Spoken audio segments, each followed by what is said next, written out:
최상목 권한대행이 헌재 재판관 3명 중에 논란이 되는 1명을 제외한 2명만 임명을 했습니다. 야당이 추진한 쌍특검은 거부권을 행사했습니다.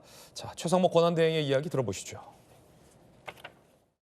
특검 법안의 입법 취지는 충분히 이해하고 있습니다. 그러나 헌법을 수호할 책무가 있는 정부로서 그 위헌성이 해소되지 않고 그대로 공포하는 것이 과연 책임 있는 자세인지 여야가 다시 한번 머리를 맞대고 모두가 동의할 수 있는 합리적인 방안을 강구해 주실 것을 호소드립니다. 하루라도 빨리 정치적 불확실성과 사회 갈등을 종식시켜 경제와 민생 위기 가능성 차단이 필요하다는 절박함에 헌법재판관을 임명하기로 결정하였습니다. 정계선 조한창 후보에 대해서는 오늘 즉시 임명하되 나머지 한 분은 여야의 합의가 확인되는 대로 임명하겠습니다. 자, 최상목 권한대행이 3명 중에 2명만 임명을 한 겁니다. 국회가 추천한 헌법재판관 후보 명단 한번 다시 보시죠. 자, 이렇게 3인 중에 여당이 반대한 40여 후보자에 대해서는 임명을 하지 않고요. 여야 추천 1명씩을 임명했습니다. 이로써 헌재는 8명 8인 체제가 됐습니다. 그런데 4월에 또 2명이 임기가 만료됩니다. 그럼 다시 4월에 6인 체제로 돌아가게 됩니다. 자, 그러자 여당에서 반발했습니다. 6인 체제는 1명만 반대해도 대통령의 탄핵은 기각됩니다. 8인 체제가 된 만큼 대통령의 탄핵 심리 절차가 빨라질 것이다라는 분석이 나오고 있는 만큼 여당은 반발하고 있습니다. 들어보시죠. 최상목 대행의 현재 위치도 사실은 불안정한 거 아니겠습니까? 이런 상황에서 헌법재판관을 임명하는 부분에 대해서는 최상목 대행의 결정은 야당의 탄핵 협박에 굴복하여 헌법상의 적법 절차 원칙을 희생시킨 것입니다. 오늘의 결정은 잘못된 선례로 남을 것입니다. 최상목 권한대행은 헌법재판관 9인 체제 완성이 헌법 질서 회복의 첫 걸음임을 명심하십시오. 이런 상황에도 헌법재판관 임명을 하지 않는 것은 명백한 직무유기며 위헌입니다. 자, 그 가운데 뉴스 속보 들어왔습니다. 오늘 속보 많군요. 뉴스 속보 전해드리겠습니다. 대통령실의 3실장이 최상목 권한대행에게 거듭 사의를 표명했다라는 얘기 나오고 있습니다. 대통령 수석 전원도 최상목 대행에게 사의를 표명했다는 겁니다. 3실장이라 하면은 비서실장, 안보실장, 정책실장이 되겠고요. 수석들이랑 한다면은 뭐 홍보수석, 정무수석 전원이 사의를 표명했다라는 뉴스 속보인데 일단 요부터 속보부터 좀 풀어보죠. 김규 대변인, 그 실장들하고 수석들이 사의를 표명한 건 어떻게 봐야 됩니까?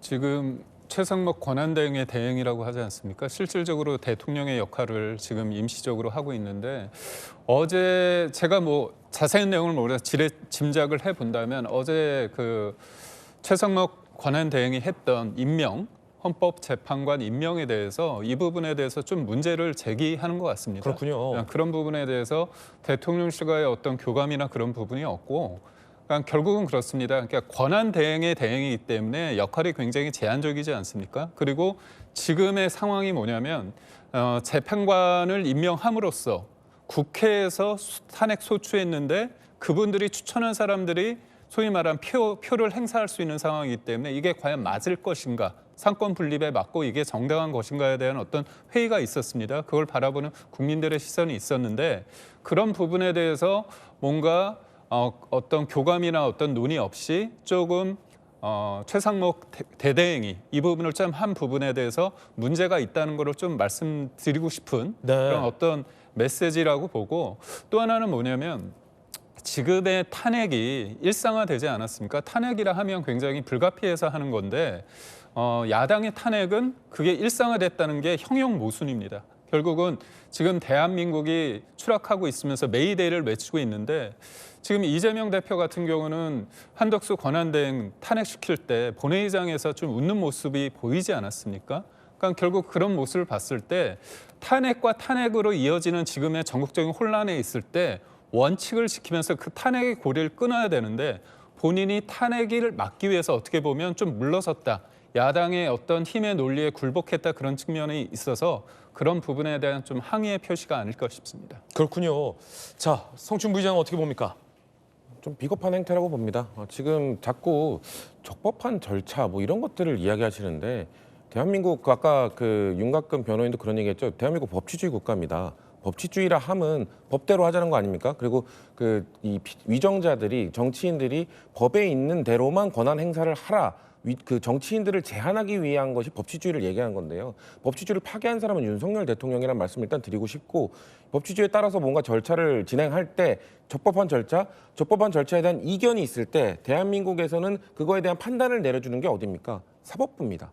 사법부가 적법한 절차인지 아닌지를 판단해 주는 겁니다. 윤석열 대통령에 대한 그 체포영장 발부해 준 거 사법부입니다. 사법부가 판단을 해서 이것은 적법한 절차가 맞다라고 판단을 해 준 겁니다.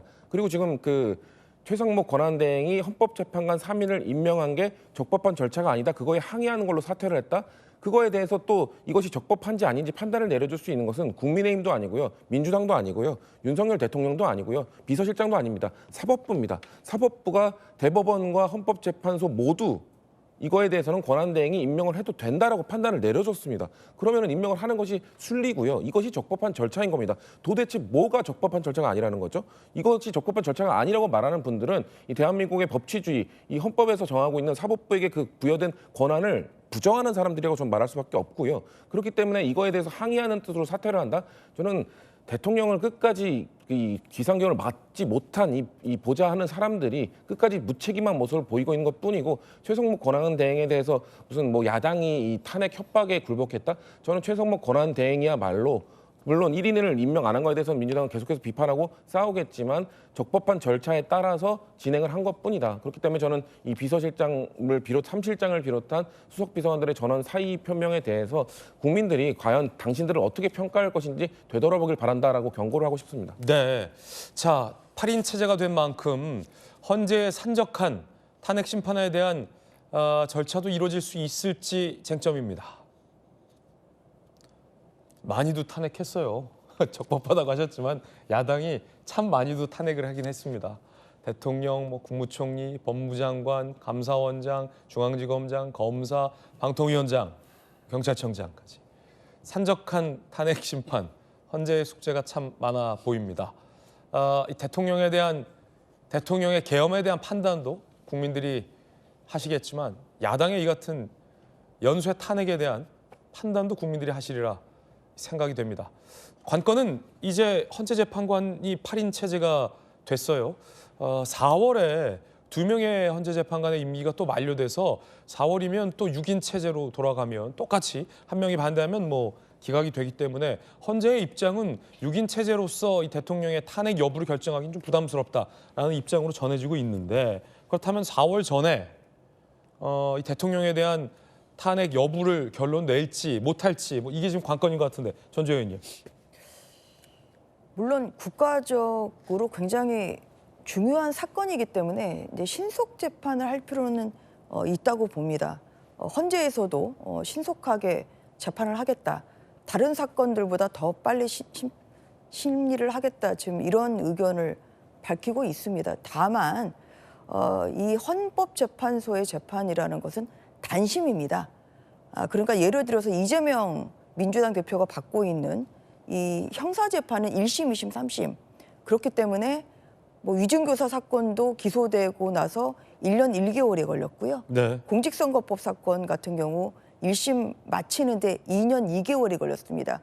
그런데 헌법재판소의 심판은 단심이기 때문에 그러한 면에서 충분히 또 탄핵 소추된 당사자의 인권이나 방어권은 충분히 저는 보장을 해줘야 된다고 생각합니다. 그래서 바꿔 말하면 그 4월 18일에 2명의 재판관들이 퇴임을 하기 때문에 그 전에 무조건 마쳐야 된다. 이러한 그 속도를 높이고 또 4월 18일 전에 마치려고 너무 급하게 저는 재판을 하는 것은 오히려 판단의 우를 범할 수도 있기 때문에 그러한 면에서 열심히 최선을 다해서 심리를 하되 4월 18일 전에 맞춰지는 상황이면 물론 결정을 해야 되겠죠. 그런데 재판을 하다 보니 이것이 좀 더 시간이 필요하고 방어권을 행사하는 데 있어서 또 시간을 둘 필요가 있다고 하면 저는 꼭 4월 18일에 못 박을 필요는 없다고 생각합니다. 그렇기 때문에 특히 이번에 2명의 재판관이 임명이 됨으로써 이제 8인 체제가 됐고요. 네. 그리고 또 4월 18일에 2명의 재판관이 임기 만료된다고 하더라도 6인 체제고 6인 체제로도 충분히 심리가 가능한 상황입니다. 예. 그렇기 때문에 4월 18일 전에 무조건 해야 된다 이렇게 딱 시한을 두고 재판을 한다는 것은 이것은 답정너식의 재판일 뿐만 아니라 오히려 또 이 결과에 따라서는 수긍할 수 없는 뭐 이러한 결과가 또 나올 수도 있기 때문에 그러한 면에서도 신속하되 또 충분히 방어권을 보장해 줄 수 있는 그러한 네. 시간은 필요하다. 그렇게 생각합니다. 예, 헌재의 신중한 심리를 또 주문하는 전주의 의원의 의견이었습니다.